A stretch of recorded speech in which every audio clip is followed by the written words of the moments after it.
Hey guys, welcome everyone. कैसे हैं आप सब? बढ़िया बढ़िया होंगे ऐसे मैं उम्मीद करता हूँ। अभी जो अपन करेंगे स्टेट्स वो ऐसे शॉर्ट नोट से करेंगे, इन शॉर्ट नोट से करेंगे। इसका कारण ये है कि अगर अपन ने इसको बहुत ज़्यादा बड़ा रखा तो उसके इसके अंदर रिवीजन पॉसिबल नहीं होगा। तो अपन डिटेल में पढ़ेंगे और साथ ही साथ इसको समराइज भी करते चलेंगे।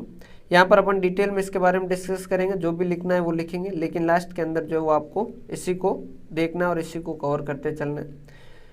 जिन चैप्टर के जो शॉर्ट नोट्स है वो हो चुके हैं वो आपके अपडेट कर दिए गए हैं, तो आप वहाँ से डाउनलोड कर सकते हैं इनको, और जो बन रहे हैं वो भी बनते जाएंगे कंटिन्यूसली।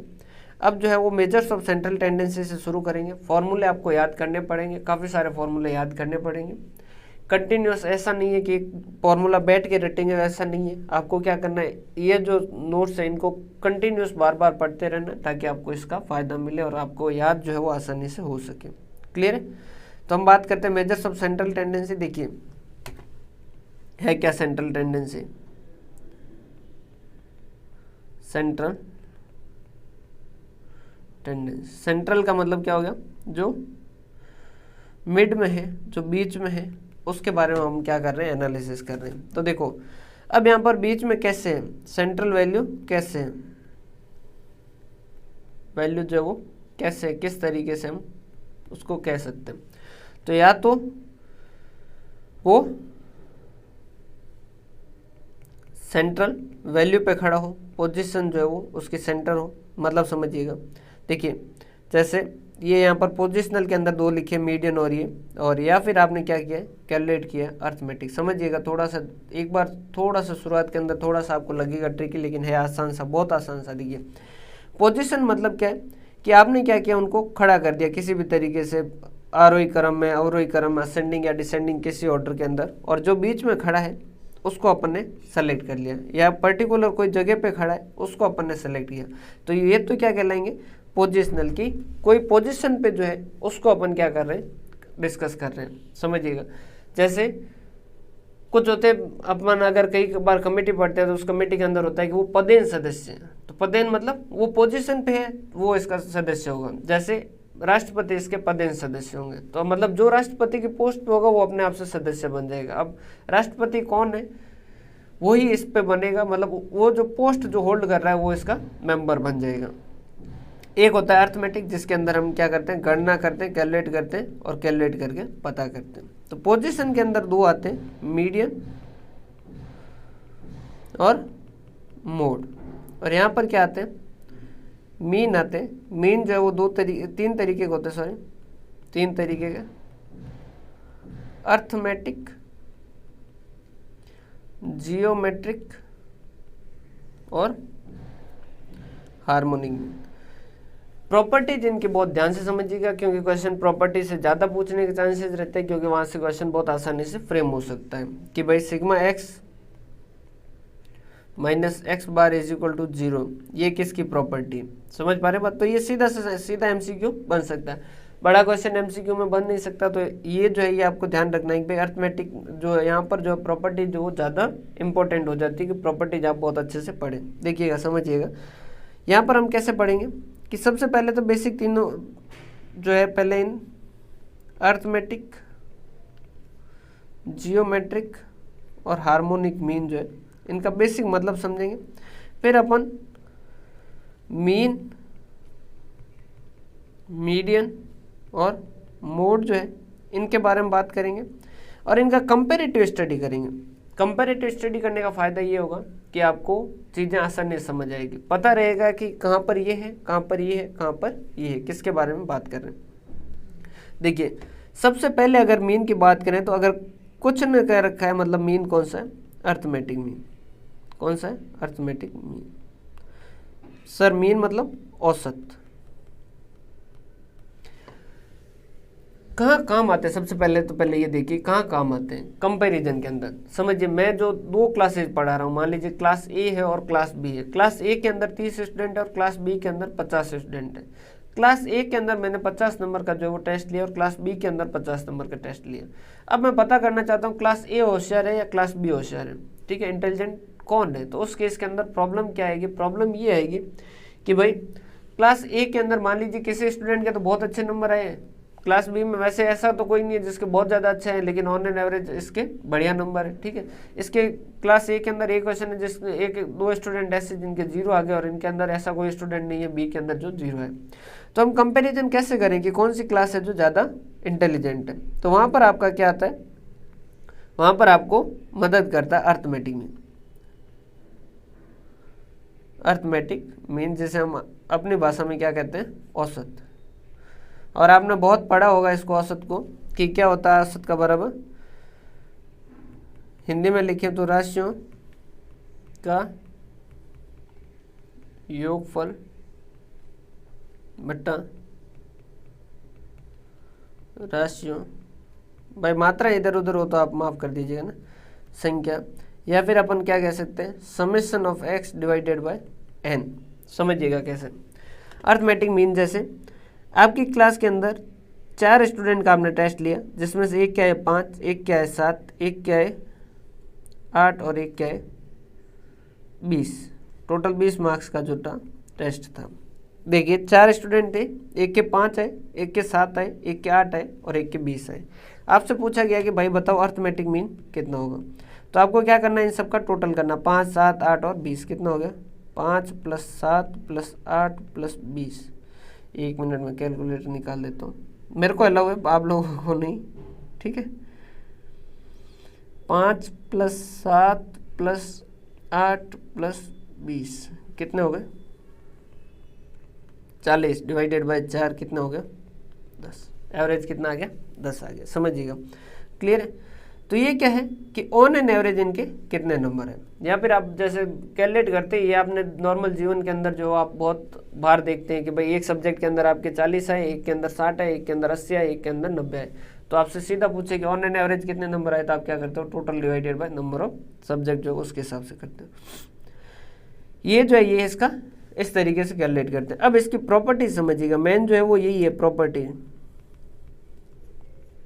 प्रॉपर्टीज क्या होती है, सबसे पहली प्रॉपर्टी जो सबसे इंपॉर्टेंट प्रॉपर्टी वो क्या है, सिग्मा x - x बार अगर करें तो हमेशा क्या आएगा, 0 आएगा। मतलब क्या हुआ सर, सिग्मा x - x बार का, ये आपने इतनी बड़ी जो है तगड़ी लैंग्वेज लिख दी है, कुछ इसके बारे में बताने की कृपा करेंगे? तो भाइयों ज़रूर बताएंगे, क्यों नहीं बताएंगे, अभी बताते। देखो देखिए कितना है, 5, 7, 8 और 20। ये तो आ गया आपका x, इसे क्या कहेंगे x, और x बार कितना आ गया आपका, 10 आ गया। तो ये क्या कर देंगे, 10, 10, 10 और 10। 5 में से 10 गए, कितने बचे, -5। 7 में से 10 गए, -3। 8 में से -2 और ये प्लस के 10। तो 10 - 2 - 8 - 5 कितने हो गए, 0। तो इसकी पहली प्रॉपर्टी क्या है, सिग्मा x - x बार बराबर 0 हमेशा ही होगा। अगर आपको भरोसा नहीं है मेरी बातों पे और ना आप मेरी बातें मान रहे हैं कि ऐसा होता है, तो आप कोई भी संख्या लीजिए, उसका एवरेज कैलकुलेट कीजिए, और वहाँ पर हमेशा यही सिचुएशन रहेगी, मतलब यही कैलकुलेशन रहेगी। सेकेंड इसकी प्रॉपर्टीज रहती है कि सिग्मा x - x बार। अब देखिए x बार जो है वो इसका साइन है, अर्थमेटिक मीन जो औसत है वो उसको कैसे रिप्रेजेंट करते हैं, x बार से। सिग्मा x - x बार का अगर स्क्वायर करेंगे ना, तो ये हमेशा क्या रहेगा, मिनिमम रहेगा। सर मान लीजिए अगर हम यहाँ पर जैसे x बार से नहीं करते तो क्या 0 नहीं आता है क्या, चेक कर लीजिए। मान लीजिए आप x बार की जगह, ये तो आपने क्या किया, x - x बार किया। अगर यहीं पर आप x माइनस जैसे कोई भी संख्या ले लीजिए, जो आपका x बार आया वो कितना आया, मीन कितना आया, 10 आया। इसकी जगह आप कोई भी संख्या ले लीजिए। मान लीजिए आपको दिमाग के अंदर थोड़ा सा जो है आई ऐसी बातें, और आपने क्या कर दिया, 9 ले लिया। तो 9 लेंगे तो कितना होगा, 5 में से 9 गए अगर, तो कितने बचे, -4। 7 में से 9 गए, -2। 8 में से 9 गए, -1। और 20 में से 9 गए, कितने बचे, 11। तो 11 में से 1 गए, 10। 10 में से 2 गए, कितने हो गए, 8। 8 में से 4 गए तो 4। तो ये कितना हो गया, 4 गया। तो सिर्फ x - x बार करेंगे तो ही 0 आएगा। अब तो मेरी बात मान के क्लियर, नहीं माने तो फिर और एग्जाम्पल लेके और अच्छे से कर लीजिएगा, ठीक है, कोई दिक्कत नहीं है। सेकंड प्रॉपर्टी जिसकी हमने क्या देखी, कि सर अगर हम x माइनस एक्स बार का स्क्वायर कर दें, x माइनस एक्स बार का स्क्वायर कर दें तो ये हमेशा क्या होगा, मिनिमम होगा। सर कैसे मान लें आपकी बात, मत मानो भाई, मानना नहीं चाहिए, सीधा सीधा आपको खुद को कैलकुलेट करना चाहिए और फिर उसके बाद में डिसाइड करना चाहिए। ठीक है सर, सही बात है। x माइनस एक्स बार ये है, इसका स्क्वायर करो, 5 का स्क्वायर 5 हम 25, 3 का स्क्वायर 3 दूनी 3 तिया 9, 2 दूनी 4 और 10 का 100, तो ये कितना हो गया 100 + 4 104, 104 115 नहीं 113, 13 से 18 28 और 38 138। सर अगर इसकी जगह अगर हम और कुछ ले लें तो मान लीजिए और कुछ इसकी जगह ले लिया जाए कि ये नहीं लेंगे वैल्यू और x माइनस एक्स बार की जगह हम और किसी से करें अगर, तो उस केस में क्या होगा, तो समझिएगा भाई उस केस में क्या होगा।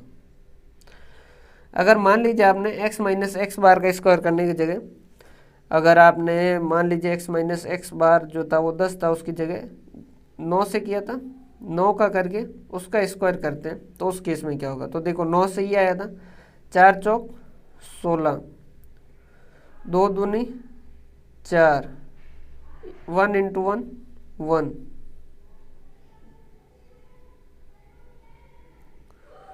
9 माइनस, ठीक है ना, हाँ, और 11 × 11 121, तो टोटल करो इसका 121, 11 का स्क्वायर कितना हो गया 11 × 11 121, तो 121 122 22 और 4 26, 26 से 30 32 और 42, तो ये कितना आएगा 142। तो कोई भी संख्या कैलकुलेट कर सकते हैं, जैसी आपकी इच्छा, इसके अंदर मैं कोई मना नहीं करूँगा।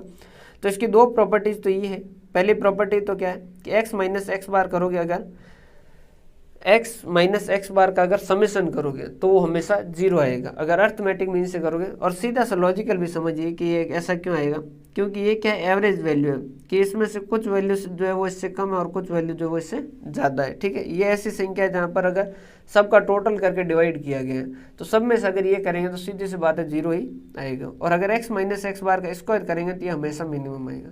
इसी प्रॉपर्टी की वजह से जो आप डेविएशन वगैरह कैलकुलेट करते हैं, स्टैंडर्ड डेविएशन वगैरह, तो वहाँ पर सबसे ज़्यादा जो यूज है वो इसी को किया जाता है, अर्थमेटिक मीन को किया जाता है। जब हम वहाँ पढ़ेंगे तब भी हम कहेंगे कि क्योंकि अर्थमेटिक मीन की एक प्रॉपर्टी होती है, उसकी एक प्रॉपर्टी मतलब उसका एक गुण होता है कि x माइनस एक्स बार का स्क्वायर करके उसकी टोटल करेंगे तो वो सबसे कम से कम होगा। इसी वजह से स्टैंडर्ड डेविएशन वगैरह में इसका इस्तेमाल किया जाता है। जैसे बाकी भी देखेंगे, रेंज वगैरह देखेंगे, बाकी सब देखेंगे, लेकिन ये स्टैंडर्ड डेविएशन जो है वो टॉप पे रहेगा, क्योंकि इस प्रॉपर्टी की वजह से। कैसे होता है वो अपन वहाँ पर देखेंगे। तो ये इसकी दो कैटेगरी, दो हो गई। तीसरी जो है ये क्या है, अगर ओपन एंडेड क्लास है, ओपन एंडेड मतलब जिसका एंड जो है वो ओपन है, मतलब जैसे एंड मतलब ओपनिंग हो या क्लोजिंग। जैसे एक तो टेबल होती है ऐसी कि 0 से 10 नंबर वाले कितने, 10 से 20 वाले कितने, 20 से 30 वाले कितने, 30 से 40 वाले कितने, 40 से 50 वाले कितने। या फिर जैसे एक हो गया less than 10, 10 to 20, 20 to 30, 30 to 40 और मोर देन 40। तो देखिए लेस देन 10 अगर 10 से कम है, अब 10 से कम है लेकिन कितना है वो पता नहीं, 40 से ज़्यादा, लेकिन 40 से ज़्यादा कितना है वो पता नहीं। अगर ऐसी सिचुएशन आ जाए तो यहाँ पर ये क्या हो जाएगा, यहाँ मीन कैलकुलेट नहीं होगा। सर क्यों, मीन को यहाँ पर क्या पेट दर्द हो रहा है, क्यों मीन यहाँ पर कैलकुलेट नहीं हो रहा है, इसने ऐसे नालायक नहीं, ये ऐसी ज़बरदस्ती क्यों शुरू कर दी, वो कह रहा है कि मैं नहीं होगा। समझिएगा, हमें क्या चाहिए, वैल्यू चाहिए। अब लेस देन 10 मतलब क्या, लेस देन 10 का मतलब तो 9 भी हो सकता है, 8 भी हो सकता है, 7 भी हो सकता है, 6 भी, और 2 भी हो सकता है, 1 भी हो सकता है, और तो 0 भी हो सकता है, -10 भी हो सकता है, -20 भी हो सकता है, -40 भी हो सकता है, -50 भी हो सकता है।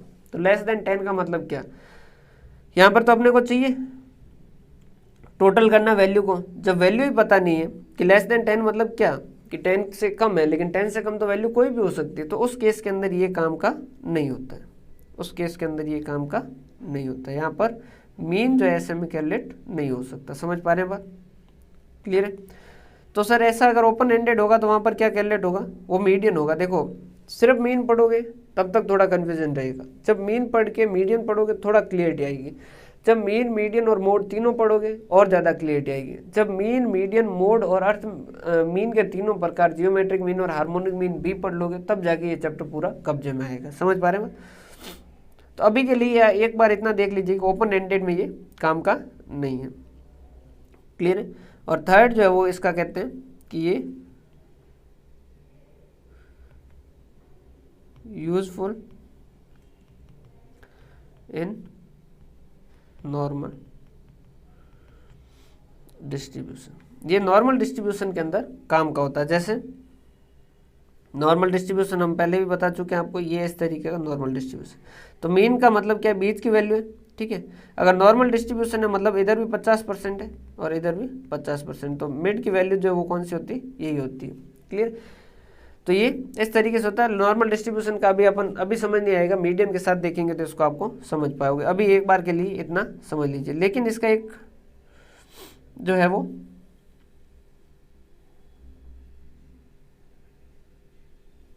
लेकिन इसकी एक समस्या भी आ जाती है। समस्या क्या आती है?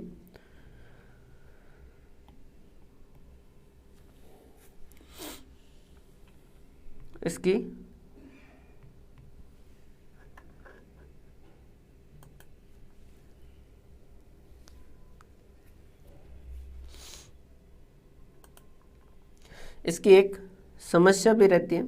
समस्या क्या रहती है? कई बार ऐसी वैल्यू बता देता है जो एक्चुअल में है ही नहीं।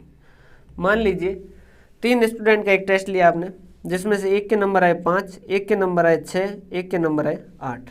क्लियर है? आपने कहा कि एवरेज नंबर कितने तीनों के? आपने कहा कि सीधा करो भाई, 5 और 6 11, 11 और 8 11 और 8 19, 19 डिवाइडेड बाई 3 तो ये हो गया 18, मतलब 6.33। अब 6.33 किसी के एक्चुअल नंबर है क्या? नहीं, इसके 5 है, इसके 6 है, इसके 8 है। 6.33 एक्चुअल नंबर किसी के है ही नहीं, लेकिन ये जो है मीन जो है वो अर्थमेटिक मीन इस 6.33 को बता रहा है। तो इस वजह से इसकी एक प्रॉब्लम ये भी रहती है कि ये कई बार ऐसी वैल्यू बता देता है जो एक्चुअल के अंदर वहाँ पर एग्जिस्ट करती ही नहीं। समझ पा रहे हैं? क्लियर है? तो ये इसकी प्रॉपर्टीज है अर्थमेटिक मीन। देखिए सिंपल सा अर्थमेटिक मीन एक बार वापस देख लीजिए। सिंपल है अर्थमेटिक मीन, बिल्कुल जो आप नॉर्मल करते हैं कि औसत जो वो कैसे कैलकुलेट करते हैं, तो हम क्या करते हैं? राशियों का योगफल बट्टा राशियों की संख्या, कि जितने जो टोटल डिजिट है उन सब का टोटल कर दो divided by number of digit कर दो, तो आपको एवरेज मिल जाएगा। अब इस एवरेज का जो है उसके बारे में हमने कहा कि इसकी मेनली 3 प्रॉपर्टी है। अगर x माइनस एक्स बार जो वैल्यू है उनमें से अगर औसत को माइनस करके उनका टोटल करेंगे तो हमेशा 0 आएगा। अगर यहीं पर x माइनस एक्स बार जो है उसका स्क्वायर करके उसका टोटल करेंगे तो वो टोटल सबसे कम होगा। किसी और वैल्यू से अगर करोगे x माइनस कोई और वैल्यू करोगे एक्स बार की जगह और उसका स्क्वायर करके टोटल करोगे तो उसकी वैल्यू हमेशा इससे ज़्यादा आएगी। मतलब x माइनस एक्स बार का होल स्क्वायर करके उसका टोटल करोगे तो ये वैल्यू कम से कम होगी। ये सेकंड प्रॉपर्टी। और थर्ड प्रॉपर्टी ये है कि ओपन एंडेड के अंदर काम की नहीं है। क्यों? क्योंकि अपने को यहाँ वैल्यू चाहिए, वैल्यू यहाँ पर होती नहीं। ये नॉर्मल डिस्ट्रीब्यूशन के अंदर यूजफुल होता है। अब यहाँ पर समझिएगा इसके फॉर्मूले, इसके फॉर्मूलाज समझिएगा। फॉर्मूलाज बहुत आसान है, समझिएगा। समझने से आपका क्या हो जाएगा? याद नहीं करना पड़ेगा, याद कम करना पड़ेगा, सिर्फ रिवीजन से ही काम चल जाएगा। सीधा सा क्या कहा आपने? एक तो फॉर्मूला का सिग्मा एक्स माई अपॉन एन, कि जितना डिजिट है उन सब का टोटल कर दो divided by number of digit कर दो। भाई 5, 7 और 9 इतने नंबर, 5 + 7 + 9 डिवाइडेड बाय 3। 3 स्टूडेंट का टेस्ट है तो 3। देखिए टेबल जो होती है वो 3 तरीके की हो सकती है। एक तो ये हो गया 5, 7 और 8, ठीक है। एक हो गया 5, 7 और 8 और इसके आगे क्या लिखी हुई है? फ्रीक्वेंसी। ये तो क्या हो गया? x और ये इसकी फ्रीक्वेंसी। फ्रीक्वेंसी लिखिए मान लीजिए 2, इसके लिखिए 3, इसके लिखिए 5। अब इसका मतलब समझिए, फ्रीक्वेंसी 2 लिखिए मतलब 2 क्या है, बारंबारता है। 2 क्या, बारंबारता, मतलब 5 नंबर कितनी बार आए, 2 बार आए हैं। तो देखिए एक स्टूडेंट के 5 और दो स्टूडेंट के, एक स्टूडेंट के 5 और दूसरे के भी 5 है, तो दोनों के मिला के कितने हो गए, 10। 3 स्टूडेंट के साथ आए, तो पहले के साथ, दूसरे के साथ और तीसरे के साथ, 3 स्टूडेंटों को मिला के कितने नंबर हो गए, 21। 8 नंबर वाले 5 स्टूडेंट है, तो पहले एक स्टूडेंट का 8, दूसरे का 8, 16, तीसरे का 8 हो गए, उसको जोड़ दिया तो 1 8 8 बटोल 3 8 24, 4 8 32, 5 8 40, तो ये 40 नंबर। ठीक है, तो टोटल नंबरों के अगर टोटल करें तो कितना हो गया, 21 और 10 31, 31 और 40 कितने हो गए, 71। तो यहाँ पर कैसे करेंगे कि 71 नंबर टोटल आए कितनों के, 5 और 3 7, 7 और 5 और 3 8 और 1 9, 9 नंबर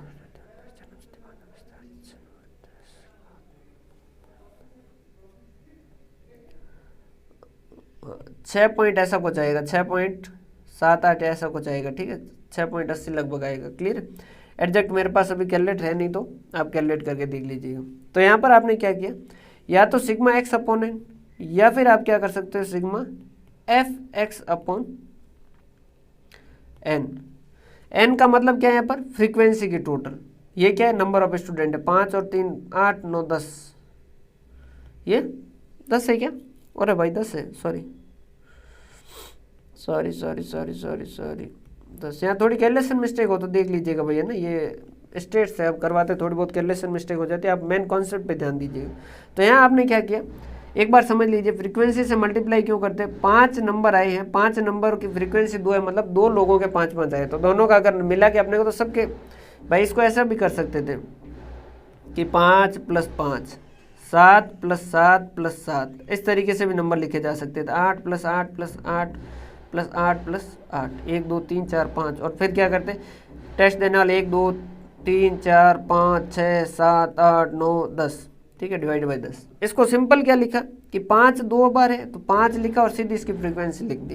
क्लियर, तो इस केस में कैसे कैलकुलेट करेंगे, इस तरीके से कैलकुलेट कर देंगे। सर एक तो टेबल वैसे भी तो होती है ना कि 0 से 10, 10 से 20, 20 से 30, 30 से 40, ऐसी टेबल हो तो फिर क्या करें।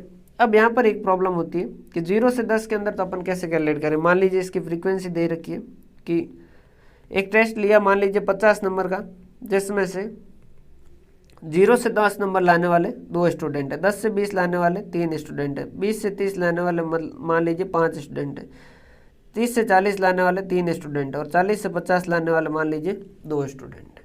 अब सर यहाँ पर एवरेज कैलकुलेट करना। अब एवरेज कैसे कैलकुलेट करें, एवरेज के लिए तो अपने को 0 से 10 नहीं चाहिए, एग्जैक्ट नंबर कितने हैं, भाई 5 लिखा था तो अपन ने 5 5 कर दिया। अब 0 से 10 के अंदर तो क्या पता कितने, तो फिर यहाँ पर अपन क्या करते हैं, मिड वैल्यू को मान लेते हैं बीच के, कि ये जो 2 स्टूडेंट है 0 से 10 के बीच में, मतलब दोनों के कितने आए होंगे, 5 5। इससे अपन क्या कहते हैं, मिड वैल्यू। 10 से 20 के बीच में 3 स्टूडेंट है, तो इन तीनों के कितने मान लेंगे, 15 15, 25 35 और 45। सर क्या ये सही है क्या कि दोनों के 5 5 आए हो, नहीं हो सकता है कि 0 से 10 में दोनों के 0 आए हो, लेकिन अपन तो 5 मान रहे हैं, तो ये एक इस तरीके का ड्रॉबैक भी इसका माना जाता है। अब 10 से 20 के बीच में हो सकता है एक 18 और एक 19 आए हो, आप दोनों के कितने मान रहे हैं, 15 15 मान रहे हैं, लेकिन इसी तरीके से कैलकुलेट होगा। फिर क्या हो जाएगा, बस ये मिड वैल्यू है जो, ये आपका क्या हो जाएगा, x हो जाएगा, बाकी फॉर्मूला हो रहेगा sigma f x upon N.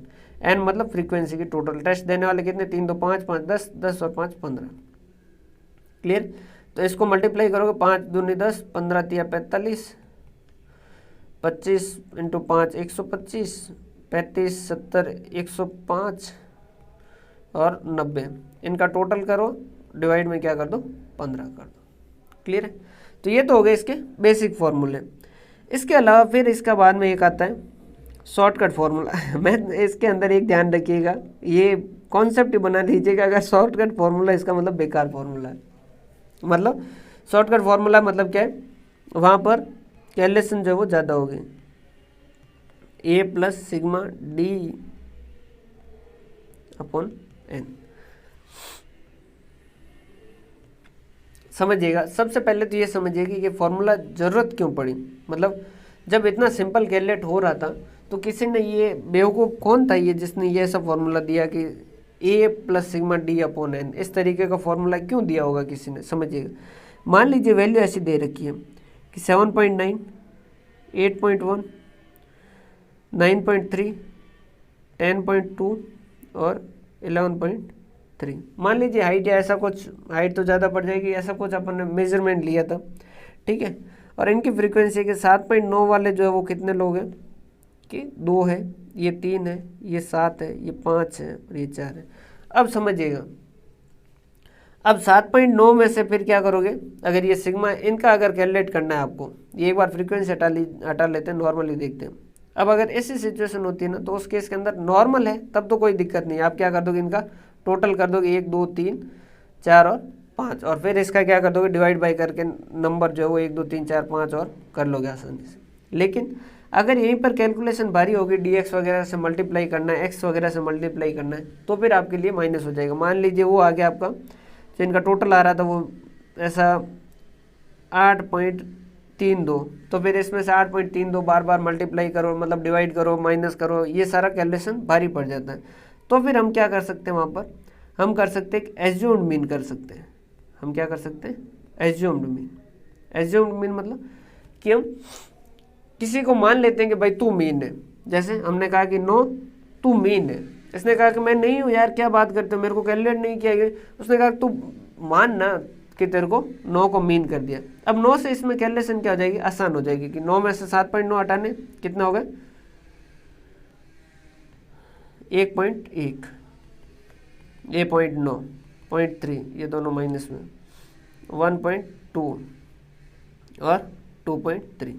तो यहाँ से कैलकुलेशन जो है वो आसान हो जाएगी। जहाँ 7.9 और 8.1 कर रहे थे वहाँ सीधा इतना हो जाएगा। तो यहाँ इस तरीके से ये एज्यूम्ड मीन ले लेते हैं। ये जो है ये क्या हो जाएगा, इसको जो इसकी टोटल को हम क्या कहेंगे, सिग्मा डी। डी का मतलब क्या है, डी का मतलब है डिफरेंस। डी का मतलब क्या है, डिफरेंस। क्लियर। और इसमें क्या कर देंगे, डिवाइड बाई एन। एन जो है वो यहाँ भाग दे देंगे ताकि आप कैलकुलेशन जो वो आसान हो जाए। तो ये इस तरीके से इन्होंने क्या दिया, शॉर्टकट फॉर्मूला। एक और स्टेप डेविएशन, लेकिन उससे पहले एक प्रॉपर्टीज और देख लेते हैं। देखो आप खुद बताइएगा, मान लीजिए किसी ने कहा कि जो अर्थमेटिक मीन है वो कैलकुलेट करते वक्त अगर हम कोई भी स्पेसिफाइड डिजिट जो है वो अगर सारी क्वांटिटी के अंदर ऐड कर दें या सारी क्वांटिटी में लेस कर दें तो अर्थमेटिक मीन भी उतने से ही चेंज होगा। क्या ये बात सही है या नहीं है? पहली बात तो ये देखिए, अगर एग्जाम में ऐसा क्वेश्चन आ जाए तो कैसे करेंगे। अगर ऐसा स्टेटमेंट दिया है तो आप एक छोटी सी वैल्यू लीजिए, जैसे 3 ले लिया, 5 ले लिया और 8 ले लिया, ठीक है। अब इसका एवरेज कैलकुलेट करो, कितना हो गया, 8 + 5, 8 5 9 10 11 12 13 और 14 15 16, ये हो रहे ना 8 से 9 10 11 11 और 16 16, मतलब कि ये कितना हो गया 5.33, ये आया, ठीक है। अब वो क्या कह रहा है, चेक करना है कि आपको क्वेश्चन आ चुका मान लीजिए एग्जाम के अंदर, और अब आपको पता करना है कैसे करें। वो कह रहा है कि अगर कोई स्पेसिफाइड अमाउंट जो है वो मान लीजिए कुछ भी ऐड करते हैं सब वैल्यू में, तो मीन भी उतने से ही इंक्रीज होगा। चेक करना है, कर लीजिए, कोई भी वैल्यू कर लीजिए, +3 कर लीजिए, +2 कर लीजिए, अपन 2 कर लेते हैं। तो 3 + 2 कितने हो गए 5, 5 + 2 कितने हो गए 7, 8 + 2 कितने हो गए 10, 5 7 12, 5 + 7 कितने हो गए 12, 12 और 10 कितने हो गए 22, 22 डिवाइडेड बाई 3 करो, कितना हो गया 21, मतलब 7.33, 5.33 + 2 करो तो ये कितना हो जाएगा 7.33। इसका मतलब क्या हुआ, अगर कोई स्पेसिफिक अमाउंट सब में अगर ऐड कर दिया जाए तो अर्थमेटिक मीन भी उतने से इंक्रीज होगा, और अगर स्पेसिफिक अमाउंट जो वो उतना ही लेस कर दिया जाए तो उस केस के अंदर उतने से अर्थमेटिक मीन लेस होगा। सर हम तो माइनस वाला भी नहीं मानते हो तो भाई पेपर पेन उठाओ और ऐसा ही कोई क्वेश्चन बनाओ और उससे कैलकुलेट करके देख लो। क्लियर है। तो ये इस तरीके की इसकी प्रॉपर्टीज होती है। अब इसके बाद में एक और इसकी प्रॉपर्टी है, समझिएगा। प्रॉपर्टी तो नहीं, एक और चीज़ होती है कि हम एक और चीज़ें कैलकुलेट करते हैं जिसे हम कहते हैं कंबाइंड मीन। कि भाई एक क्लास थी, ये क्लास ए थी जिसके अंदर 30 स्टूडेंट थे, ठीक है, ये नंबर ऑफ स्टूडेंट 30 थे, और एक ये क्लास बी थी जिसके अंदर नंबर ऑफ स्टूडेंट थे 10, और इनके एवरेज नंबर जो थे वो मान लीजिए 10 नंबर का टेस्ट था, इनके एवरेज नंबर 7 थे और इनके एवरेज नंबर 5 थे। कल को क्या हुआ, कोई टीचर आया दूसरा और उसने कहा कि क्लास ए सॉरी क्लास ए और क्लास बी तुम दोनों साथ बैठ जाओ। जैसे ही उसने कहा कि क्लास ए और क्लास बी तुम साथ बैठ जाओ, तो उनका प्रिंसिपल आया और उसने कहा कि भाई तूने साथ बैठा है, अब बता एवरेज कितना इनका। तो देखो बहुत सिंपल सा है, 30 लोग हैं और 30 का एवरेज जो है वो 7 नंबर है, मतलब कि 30 लोगों का मिला के टोटल नंबर कितने है 210 एक के साथ, ठीक है। और 30 स्टूडेंट का 7 का एवरेज है, मतलब 30 स्टूडेंट के साथ 7 नंबर आए। अब एक्चुअल में हो सकता है किसी के 10 आए, हो सकता है किसी के 5 आए, हो सकता है किसी के 8 आए, हो सकता है किसी के 7 आए, लेकिन एवरेज क्या है 7 है। 30 स्टूडेंट का 7 के एवरेज के हिसाब से, मतलब 30 स्टूडेंट का 7 के हिसाब से टोटल 30 स्टूडेंट के नंबर मिला के कितने 210। 10 स्टूडेंट का 5 के हिसाब से, मतलब 10 स्टूडेंट का मिला के कितना नंबर है सर 50 नंबर। तो अगर इनका टोटल कर दिया जाए तो टोटल इन दोनों क्लासों के मिला के नंबर कितने हैं दोनों क्लासों के, तो 210 प्लस 50। और अब दोनों क्लास मिला के स्टूडेंट कितने हो गए 30 प्लस 10, तो ये कितने हो गए 260 और ये कितने हो गए 40। तो इस वजह से हम क्या कहते हैं कंबाइंड मीन जो वो कैसे कैलकुलेट करते हैं, समझिएगा फॉर्मूला कैसे बना। कंबाइंड मीन जो वो कैसे कैलकुलेट करते हैं, सिग्मा x बार 1 और n1 प्लस सिग्मा x बार 2 n2। ऐसा कैसा, अगर 3 क्लासें होती तो सिग्मा x बार 3 n3 डिवाइडेड। सर फॉर्मूला आपने लिख दिया, ये क्या फॉर्मूला हुआ। अरे कुछ भी नहीं भाइयों, देखो आपने क्या किया वही समझाता हूँ। देखो कैसे कैलकुलेट किया, 30 इंटू 7, 30 क्या था ये इसके नंबर ऑफ स्टूडेंट पहली क्लास के, और 7 क्या था इसका मीन था दूसरी क्लास के, 10 ये तो हो गए नंबर ऑफ स्टूडेंट 10 और ये इनका एवरेज, ठीक है। तीसरा तो था ही नहीं अपने पास, और ये इन दोनों का n1 और n2 डिवाइड में क्या किया 30 और 10। तो ये इस तरीके से कैलकुलेट करते हैं, ये कंबाइंड मीन हो जाता है। क्लियर। क्वेश्चन कैसे पूछे जा सकते हैं समझिएगा। क्वेश्चन उन्होंने पूछा बहुत थोड़ा सा, मतलब बहुत ही अलग तरीके से पूछा। कैसे समझिएगा, उन्होंने कहा कि एक सप्ताह की बारिश का औसत 10 mm है, संडे को हटा दें तो औसत 8 mm रह जाता है। बताओ संडे को बारिश कितनी हुई। आराम से सोच के समझ के देखिए। देखो एक सप्ताह की बारिश जो वो कितनी है 10 mm है। सप्ताह मतलब 7 दिन है, और 7 दिन की एवरेज बारिश कितनी है डेज और 7 दिनों की एवरेज बारिश कितनी है 10 mm। मतलब हम ये कह रहे हैं कि संडे को भी 10 mm, मंडे को भी, ट्यूसडे को, वेडनेसडे, थर्सडे, फ्राइडे, सैटरडे और संडे सबको ही 10-10 mm हुई। एक्चुअल में हो सकता है इससे ज़्यादा हो कम हो, लेकिन एवरेज ये है कि हम कितना 10 mm हो रही। तो 7 दिनों मिला के टोटल बारिश कितनी, 7 इंटू 10 कितनी 70 mm। वो कह रहा है अगर संडे हटा दें, मतलब दिन कितने बचे 6, कितनी mm बारिश है 8 mm है।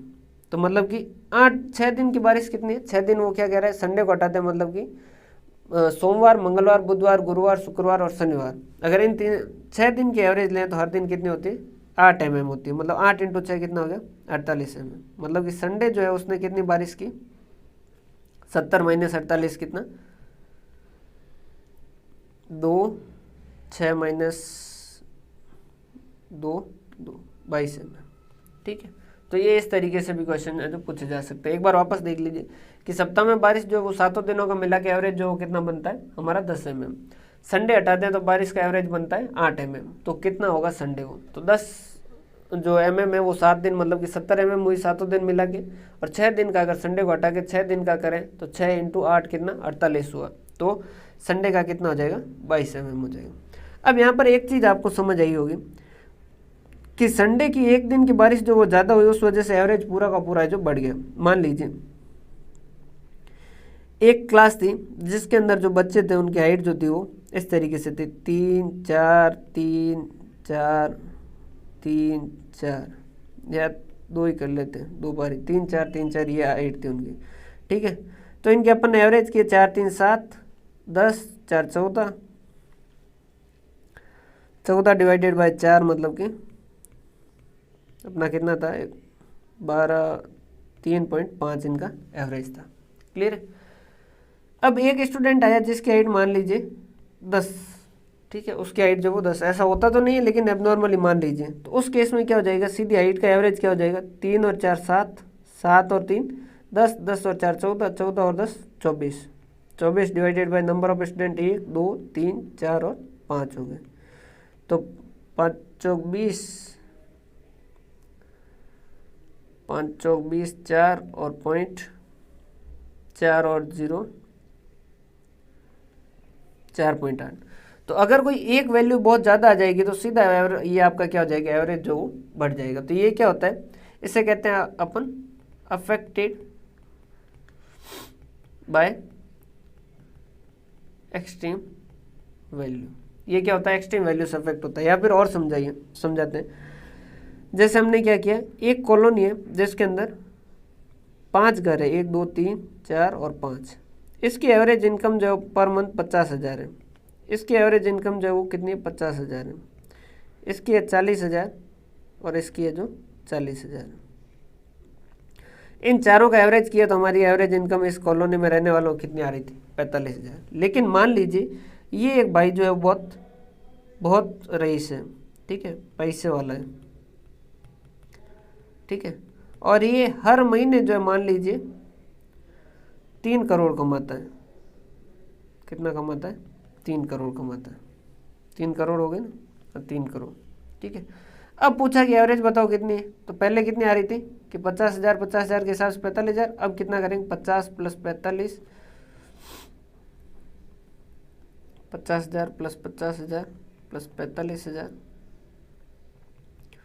प्लस 45,000 प्लस सीधा 3 करोड़। एवरेज कितना आ गया, कैलकुलेटर लेते हैं।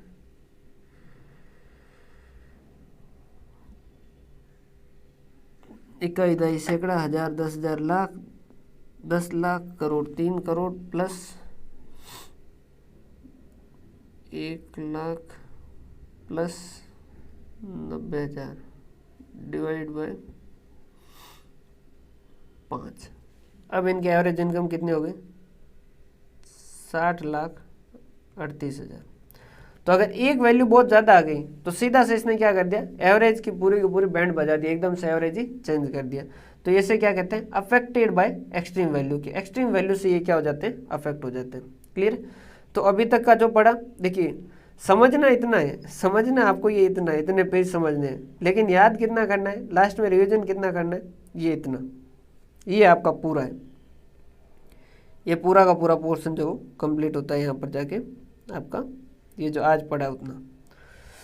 अर्थमेटिक मीन क्या है, सिग्मा एक्स माइनस एक्स बार हमेशा क्या होगा, 0 होगा। अगर एक्स माइनस एक्स बार का स्क्वायर करेंगे तो वो मिनिमम होगा। ओपन एंडेड में ये काम का नहीं है, ठीक है। यूजफुल इन नॉर्मल डिस्ट्रीब्यूशन, ये अभी आपको मीडियन वगैरह जब देखेंगे स्क्यू डिस्ट्रीब्यूशन के अंदर वगैरह, ये आपको बता देता हूँ कहाँ पर काम आएगा। ये जब हम यहाँ पर पढ़ेंगे ना रिलेशनशिप, जो कार्ल पियर्सन ने बताया, वहाँ आपको ये चीज़ें समझ आएगी। Useful in normal distribution. Direct method के अंदर सिग्मा एक्स अपॉन एन कर सकते हैं, या एफ दे रखा है तो sigma f x upon n, और अगर क्लास जो ओपन एंडेड है तो एफ एम, एम मतलब मिड वैल्यू, ठीक है। शॉर्टकट का फॉर्मूला, ये काम कहाँ आता है, जहाँ वैल्यू फ्रैक्शन में हो, तो वहाँ कैलकुलेशन आसान करने के लिए हम क्या करते हैं, इसको यूज करते हैं। एक इसका स्टेप डेविएशन मेथड और होता है, जो आप एक बार देख लीजिएगा। स्टेप डेविएशन मेथड जो वो क्या है कि जो क्लास इंटरवल है उस केस के अंदर जो है वो इस तरीके से किया जाता है। ये का ये फॉर्मूला जो है अगर क्लास इंटरवल के साथ हो तो ये इस तरीके से स्टेप डेविएशन जो बनता है। क्लियर, ये एक बार देख लीजिएगा। मेनली ये दो तो बहुत ज़्यादा अच्छे से देख लीजिएगा, इसको एक दो बार देख लीजिएगा। और ये कंबाइंड वाला जो वो हमने देखा, क्लियर है। ये इसी फॉर्मूले का डेरिवेशन है, लेकिन ये ज़्यादा इंपॉर्टेंट पूछा नहीं जाता है, लेकिन फॉर्मूला आपको ये भी याद होना चाहिए। एक का ये एज्यूम्ड है, लेकिन यहाँ पर इन्होंने क्या किया, आई मतलब इंटरवल 0 से 10 है, तो आई मतलब कितना हो गया, इंटरवल कितना हो गया 10, 0 से 10 के बीच में, क्लियर। ये इस तरीके का है अर्थमेटिक मीन। आज पहला मतलब कि सेंट्रल टेंडेंसी में पहला ही है, तो आज अर्थमेटिक मीन ही करते हैं। थोड़ा सा मेरी भी तबीयत जो ज़्यादा सही नहीं है, इस वजह से आज इतना ही देखते हैं। बाकी यहाँ तक का जो अच्छे से देख लीजिएगा, ताकि फिर थोड़ी अपन रिदम बनाएंगे ना, समझ पा रहे बात। हंसते रहिए, मुस्कुराते रहे, पढ़ते रहे, सब कुछ करते रहे। बहुत बहुत धन्यवाद।